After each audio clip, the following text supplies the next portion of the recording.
들어갔다는 안내문 부착돼 있고 실제로 인터넷에서도 이렇게 찾아보실 수 있습니다. 베이스 개발이 지금 굉장히 급해 보이죠? 자, 이 회사들은 도대체 뭐 하는 회사인가? 이들은 왜 회사 두 개를 같이 해가지고 이 건물을 구매했는가 너무 궁금해서 찾아봤습니다. 근데 딱히 겹치는 내용이 없습니다. 이승준 씨랑 황인호 씨, 대표이사 이 둘이 뭐 특별히 어떤 관계성이 나오지도 않고 그냥 대표이사끼리 친구인가? 이런 생각밖에 안 들고요. 뭐 준행문은 여기 보면 그냥 서로 그냥 부부의 이승준과 문정은을 따서 그냥 회사 이름을 만들었다고 생각됩니다. 얘네들이 뭐 특별히 하는 회사가 아니고 둘 다 주소지는 소사무실이고 실제로 사업하는 법인도 아니고 그냥 부동산 살려고 만든 법인인 것 같아요.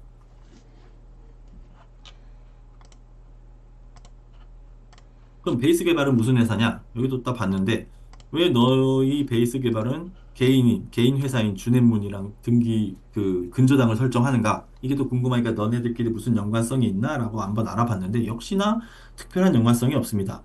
그러면 이네는 무슨 사이인데 매도를 하면서 6억이나 되는 등을 당장 안 받고 왜 근저당을 설정해 주었을까? 요거를 이제 생각을 해보면 둘이 만약 모르는 사이라 가정하면 빨리 팔고 싶은 매도인 이 전에 주넷문 이제 주넷문과 천초는 그냥 주넷문이라고 줄여서 얘기할게요. 주넷문은 빨리 팔고 싶죠. 대출 많이 껴서 받았고 대출이자 감당하기 힘들어서 그래서 빨리 팔고 싶은데 매수자가 나타났어요. 돈이 부족하대요, 근데 베이스 개발. 근데 그러면 돈이 부족하면 내가 부족한 만큼 근저당을 설정해 줄 테니 나는 대신에 가격을 비싸게 받을 수 있지 않을까라고 생각을 했겠죠. 원래 빨리 팔고 싶으면 그만큼 가격을 깎아야 되잖아요. 근데 가격을 시세만큼 받을 수 있게 깎지 않고 다 받지만 부족한 돈은 근저당을 설정해 주는 거죠. 그래서 시세대로 38억에 거래하고 그 6억만큼은 나중에 갚아라. 이렇게 된 게 아닐까라고 강력하게 의심해 볼 수가 있을 것 같습니다. 자, 요 마지막 문제인데요. 요것들 자세하게 한번 알아보겠습니다. 글이 너무 많지만 재밌어요. 근데 하나씩 볼게요. 뭐 세상에 이렇게 다 아름다운 착한 사람들만 있으면 참 좋겠다마는 그러면 언젠가 이제 이분들은 아니 비싸게 팔았고 돈은 잔금은 6억은 나중에 이제 아름답게 받으면 되겠죠. 근데 세상에 이렇게 아름답지는 않습니다. 자, 시간 순서대로 다시 볼게요. 2022년도에 주넷문이랑 천촌이라는 회사가 33억을 주고 매수를 했는데 대출은 80%를 받았어요. 근데 버티기가 힘들었죠. 그랬더니 매수자가 나타났습니다. 베이스 개발이라는 회사가 2024년도에 설립을 해버렸어요. 짧게. 즉, 낙서가 있네. 어, 베이스 개발이라는 회사를 얼른 설립해서 이 부동산을 사려고 합니다. 그래서 38억을 주고 매수를 하면서 근저당을 설정해요. 1금융권에서 30억, 2금융권 하나에서 5.8억. 근데 요거 두 개를 합치면 실제로는 25.5억과 4.9억이라 대충 30.4억이 되고 이거 퍼센트를 합치면 80%가 나옵니다. 앞이랑 똑같죠? 여기까지는 은행권에서 적정하게 해줄 수 있는 대출 상황이었던 거죠. 그러면 일단 대출금으로 이 정도는 마련을 했는데 이건 은행권에서 아까 말했듯이 경매에 들어가도 80% 정도는 받을 수 있을 것이다 라고 계산을 하고 이렇게 대출을 해주는 거죠. 자, 그리고 얘네들은 설정 날짜가 11월 13일이었던 거 아까 기억하시죠? 근데 주넷문에서 11월 27일에 6억의 근저당을 잡아주게 됩니다. 이러면 주넷문 입장에서는 순위가 가장 뒤로 밀려버리고 그다음에 앞에 있는 80%의 대출과 합치면 총 대출이 93%가 나오고 이거는 나중에 경매로 갔을 때 굉장히 문제가 될 소지가 높죠. 자, 지금까지 했던 내용들이고 아마도 베이스 개발 측에서 제안했을 가능성이 높아요. 매도인한테 6억을 근저당 후순위로 설정해주면 내가 대신에 시세 꽉 채워서 38억에 사겠다. 이런 식으로 제안을 했을 거고 이익 보고 싶은 마음에 그렇게 38억에 매도하는 대신에 근저당 후순위를 설정을 해줬는데 이 후순위 근저당을 설정한 게 진짜 패착이라고 나중에 알게 될 겁니다. 그럼 주넷문 입장에서는 일단 33억 주고 산 거를 거의 대부분을 회수를 했기 때문에 이제 뭐 빚도 갚고 됐는데 38억에 팔았으니 이득을 본 금액이 손안에 떨어져 있는 게 아니고 그 상대방의 근저당권의 후순위로 남아있게 된 겁니다. 그러면 이제 6억을 받기로 한 날짜도 약속을 정했겠죠? 언제 받을 것인가? 아마도 이게 구두로 했는지 문서로 했는지 모르겠지만 보통 구두로 했을 거라고 생각이 돼요. 나 리모델링 이거 어차피 하고 임차도 맞춰야 되니까 그때 보증금 받으면 내가 그때 줄게. 뭐 이런 식으로 약속을 했겠죠. 그래서 이거 경매 들어가면 돈 떼어먹힐 확률이 굉장히 높은데 그러면은 선순위로 하면 안 돼? 라는 생각을 해볼 수 있잖아요. 절대 주택문이라는 개인의 근저당이 선순위로 들어가 있으면 은행은 이만큼을 다 대출해주지 않을 겁니다. 결국은 이 상황을 합쳐서 하나로 생각해보면 그냥 주택문이 베이스 개발에 6억을 빌려주어 버린 꼴이 된 거죠. 그것도 후순위로. 그게 이제 본인의 이득이라고 생각을 했는데 이거는 매도인이 굉장히 영악한 매수인한테 당한 거라고 평가를 해볼 수 있습니다. 자, 하나카드에서는 가압류를 일으킨 다음에 경매 개시 결정을 했었죠. 경매 채권자는 이제 하나카드에서 했는데 금액은 한 1.7억 정도 됩니다. 뭔 30억이나 빌린 규모의 법인이 왜 카드값을 안 갚았을까요? 이 법인이고 법인 카드를 사용하고 안 갚아서 이렇게 경매로 넘어간 거죠. 법인의 카드값을 안 갚으니까 법인이 소유하고 있는 건물을 넘겨버린 거죠, 경매로. 그러면은 왜 안 갚았을까요? 당연히 의도적으로 안 갚았죠. 베이스 개발이 6억을 줄까요? 안 주려고 안 갚은 거겠죠? 그래서 이 베이스 개발이라는 것은 주택문을 꼬셔서 38억에 사기는 했는데 근저당을 후순위로 이렇게 설정해 놨고 하지만 애초에 38억에 살 때부터 이거 너무 비싸니까 나 이거 다 안 줄 거야 라는 상정을 다 한 다음에 이런 세팅을 한 겁니다. 이게 어떤 식으로 돌아가냐면 만약에 이게 경매 절차에 들어가면 유찰이라는 게 될 수 있잖아요. 아무도 안 사면 20%의 가격이 까이고 또 아무도 안 사면 20%가 까입니다. 그것이 최소 입찰가가 되죠. 어, 앞선 순위에 두 은행의 채권 최고액의 합 자체는 36억이었어요. 물론 빌린 돈 자체는 30억인데 경매에 들어가면 채권 최고액을 받아가게 되거든요. 그러면 이 경매에 들어가자마자 36억을 은행에서 받아가면 이게 36억보다 높은 금액으로 낙찰이 돼야 주택문에서 받아갈 돈이 생기는데 이게 과연 그것보다 높은 금액으로 낙찰이 될까요? 쉽지 않겠죠? 이렇게 되면 경매에 들어가는 순간 그냥 그 주택문의 근저당은 그냥 녹아버렸다라고 생각을 해버리면 되는 겁니다. 경매에 들어가는 순간 어차피 36억보다 높은 금액의 낙찰을 받아도 예를 들어 38억이면 그래도 1억 얼마밖에 못 받는 게 되니까요. 그렇게 될 리도 없지만 근데 예를 들어서 뭐 32억에 받았다 이러면 이제 완전히 받을 돈이 없어져 버리게 되는 꼴이 되는 거죠. 근데 이 베이스 개발이라는 회사는 그렇게 해서 다른 사람이 경매를 받아가게 만들었을까요? 어차피 자기가 이거를 좌지우지 가져고 가고 싶어서 이런 식의 작전을 펼쳤으니까 남이 가져가는 걸 원치 않겠죠. 그러면 남이 누군가 낙찰을 받거나 낙찰받을 것 같다. 이러면 어떻게 하면 될까요? 카드값을 갚아서 경매를 취소시켜버리면 됩니다. 그러면은, 그러면은 경매에 다시 들어가 버리는데, 그럼 끝 아니야? 라고 생각하지만 이런 식으로 경매에 나오도록 얼마든지 흔들 수 있거든요. 뭐 카드값을 또 안 갚아도 되고, 뭐 여러 가지 다른 방법들이 있겠죠. 가압류를 걸 수도 있고. 뭐, 첫 번째 달에 문진 빌딩에서 하듯이 개인한테 돈을 빌려서 그 사람한테 경매를 걸라고 할 수도 있고요. 그러니 계속 경매에 빠지면 이렇게 반복되면 이 준입문이란 6억을 받아야 되는 매도자는 굉장히 심리적으로 압박을 받을 수밖에 없습니다. 그리고 두 번째로 얘가 만약에 유찰이 됐어요. 근데 또 유찰이 되면서 가격이 계속 싸지면 어떻게 될까요? 그러면 이 베이스 개발이라는 회사 말고 이 사람이 이 베이스 개발 대표가 다른 법인을 하나 차려가지고 본인이 싸게 낙찰받아 버리면 됩니다. 가격을 싸게 낙찰받아 버렸으니까 은행의 빚과 그 주택문의 6억 이런 애들은 그냥 할인돼 버리는 거죠. 후순위 근저당 아예 녹아버리는 게 되는 거고요. 그래서 베이스 개발은 애초에 이런 플랜을 세워놓고 매수를 하면서 후순위 세워놓고 경매 절차 밟고 이러면서 매도인을 계속 심리적으로 압박해 나가는 것입니다.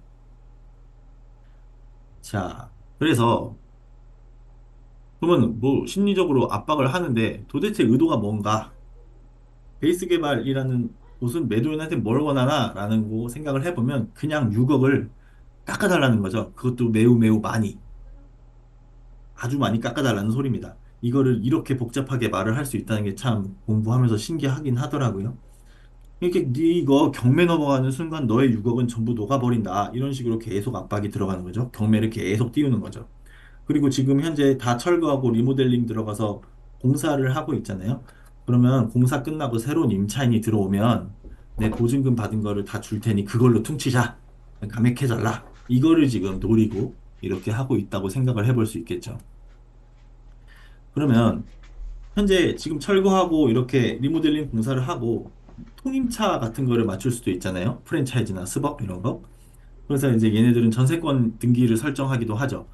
이게 우리가 계속 등기를 팔로우하면서 전세권을 설정해서 등기를 치는 날이 매도인 그 근저당을 설정했던 그 등기를 말소하는 그런 날과 겹쳐지면 아, 이게 딜이 된 거구나. 6억도 다 못 받았고 대충 보증금 받고 그렇게 퉁쳐졌구나라고 생각할 수 있을 겁니다. 근데 나 싫은데 나 너 무조건 받을 거야 6억 이런 식으로 나온다면 어떻게 될까요? 그러면 이 준행무는 할 수 있는 게 없어요. 근저당 어차피 6억을 받지 않을 거라서, 아니, 갚지 않을 거기 때문에 결국은 할 수 있는 거는 경매에 붙여버리는 것밖에 할 수 없는데 본인이 후순위로 들어갔기 때문에 앞에 선순위 대출들한테 돈 다 주고 나면 본인은 6억을 회수할 수가 없습니다. 결국엔 이 딜을 받을 수밖에 없는 상황이 될 거라고 여겨져요. 우리가 이렇게 갑을 관계가 갑자기 확 바뀌어버리는 경우가 생깁니다. 돈을 갚아야 될 사람이 갑이 돼버리는. 어, 뭐 리모델링을 하건 새로 짓건 시공사와 건축주의 관계가 이렇습니다. 계약을 하기 전에는 공사 계약 하기 전에는 건축주가 당연히 갑이고 시공사는 을이죠. 이것저것 프레젠테이션을 하고 근데 계약을 딱 하는 순간 시공사가 갑이 되고 건축주는 을로 바뀝니다. 어, 그렇죠. 아무래도 전문가적인 영역도 아니고 뭐 시공을 하면서 돈도 추가로 요구하고 이렇게 되니까요. 이런 상황에서 보통은 끝나는데 잔금 치를 때 건축주가 갑자기 잔금을 주지 않습니다. 그리고 방금과 같은 상황처럼 나 이거 공사 다 한 거 임차인 들어오면 그 보증금 받아서 너한테 공사 대금 줄게 라고 해버리는 경우가 생깁니다. 보통 이렇게까지는 안 하는데 아마 시공사가 갑질을 너무 했다고 생각이 되죠. 그래서 시공사 입장에서는 공사를 다 했는데 잔금도 못 받고 이게 나는 억울하다. 그러면서 유치권을 거는 경우가 생겨요. 이거 유치권 걸면 해결될 것 같지만 건축주 입장에서는 이제 유치권 때문에 임차를 못 받았으니 나 잔금 못 줘라고 배째는 경우가 생기게 됩니다. 이 경우에는 시공사가 유치권을 풀지 않으면 건축주가 무조건 이겨요. 건축주는 이것저것 하자 잡아서 막 이행 요구도 하고 너 지체보상금 내놔라 이런 식으로 요구하게 됩니다. 그래서 그냥 유치권 풀고 그때 그런 식으로 할 수밖에 없는데 뭐 이것도 이제 옛날에 이랬을 수도 있고 요즘에는 어떤 새로운 계약을 할 때 잘 계약을 하겠지요. 어쨌든 갑질도 너무 심하게 되면 잔금 때 되치기 당하는 식으로 가불이 바뀔 수 있다. 아, 용문동 25-13번지도 지금 6억이라는 돈을 내가 더 벌었다고 생각을 했는데 알고 봤더니 그 돈 하나도 못 받을 수도 있다라는 게 지금 되치기 당한 거죠. 그래서 우리는 요거를 계속 팔로우업을 할 때 뭘 지켜봐야 되느냐? 아까 말했듯이 카드 대금을 완납을 하면서 경매를 했다가 경매가 취소되는 것. 그것들이 계속 생겨나는지를 보면 됩니다. 경매 개시 결정이 취소되는 등기가 뜨면 아, 이건 진짜 일부러 그랬구나라고 알 수 있습니다. 그다음 두 번째로 근저당 설정 등기 말소할 쯤에 건물이 임차를 맞추고 전세권 등기를 하고 있는지 혹은 그런 것들을 계속 따져보면 결국은 딜을 통해서 6억을 다 못 받고 뭐 많이 받아봤자 보증금 정도 받고 퉁치게 된 게 아닌가라는 것을 우리가 계속 지켜보면서 볼 수 있게 됩니다. 결국에는 이것은 매도자가 비싸게 팔았다고 참 좋아할 수 있었겠지만 매수자의 꾀에 당해서 후순위 근저당이라는 그 매우 잘못된 거를 설정해서 매도인은 6억을 못 받을 가능성이 매우 매우 높다. 매도인은 무조건 필패다. 라고 결론을 내릴 수 있겠습니다. 자, 오늘도 시간이 많이 지났네요. 오늘까지가 오늘 준비한 내용이었고, 어, 재미있으셨는지 모르겠습니다. 새로운 종류의 등기를 이렇게 분석해 가면서, 아, 이런 사기는 당하지 않아야겠다라고 하는 케이스가 하나 쌓인 것 같습니다. 건물이라는 세상은 참 알아야 될 것도 많고 참 다양하다는 걸 많이 느끼게 되는 것 같아요. 앞으로도 좀 공부 더 열심히 해야 된다고 느끼고 오늘도 잘 들어주셔서 매우 감사합니다. 네, 서원님.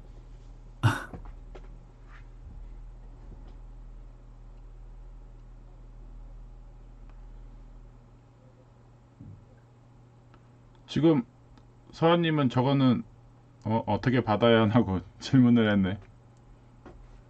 어떤 말일까요? 받는다는 게. 돈 6억을 어떻게 받아요? 후순위 근저당을 설정한 순간 망했다고 봐야죠. 얼마나 받을지 알 수 없다.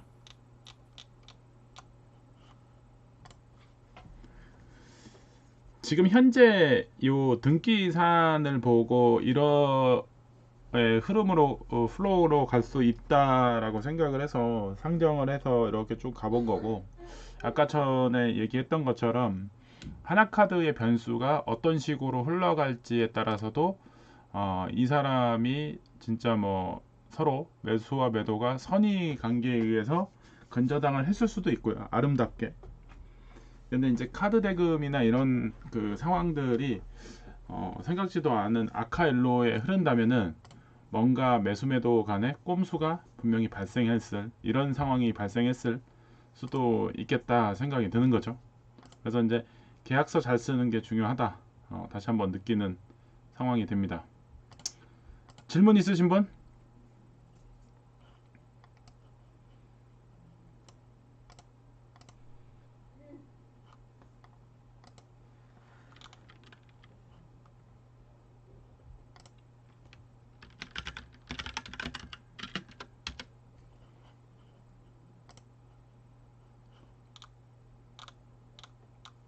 질문 있으신 분?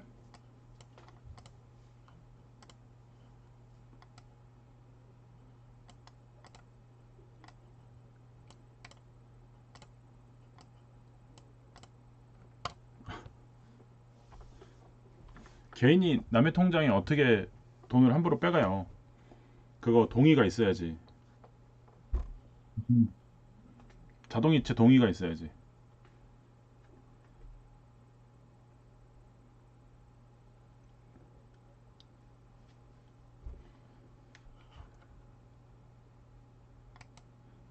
신박한 사건 사고가 완전 많죠.